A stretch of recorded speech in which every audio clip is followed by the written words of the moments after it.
Oke, kali ini satu tembang lagu langsung saja. Ini terkhusus buat Pak Kades yang di depan ya. Katanya Mbak tolong bawain lagu Siksa Kubur dari albumnya Bunda Rita. Oke, Pak tolong nanti Pak ya. Siapin juga Pak anunya Pak. Tapi aku pasti loh, ini jamin Pak Kadesnya ya. Pasti Raja Sawer ini. Oke, bersama Ratu Alika. Musik ya. Siksa Kubur.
Insan yang berdosa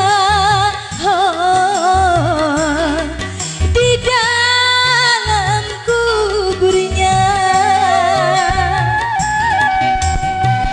menjalani siksa di dalam kuburnya menjalani siksa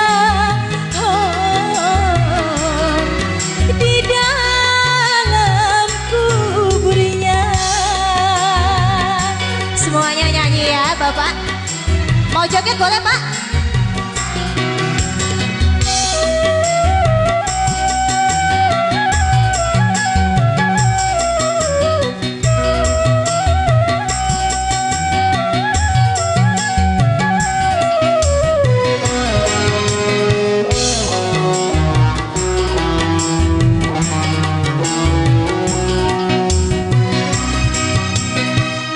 Hancur lebur tulangnya serta hangus tubuhnya.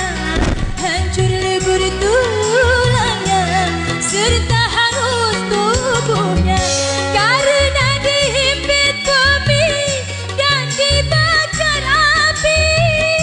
Karena dihimpit bumi dan dibakar api sebagai balasan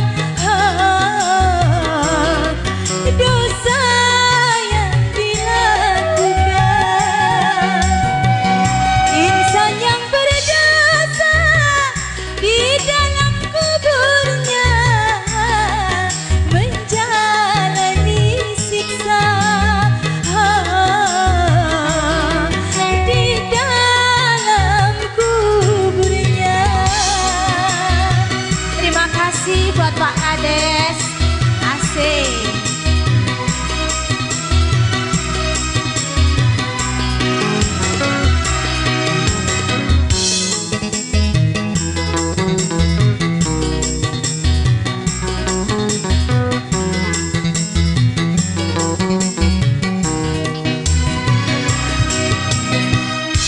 Hancur lebur tulangnya serta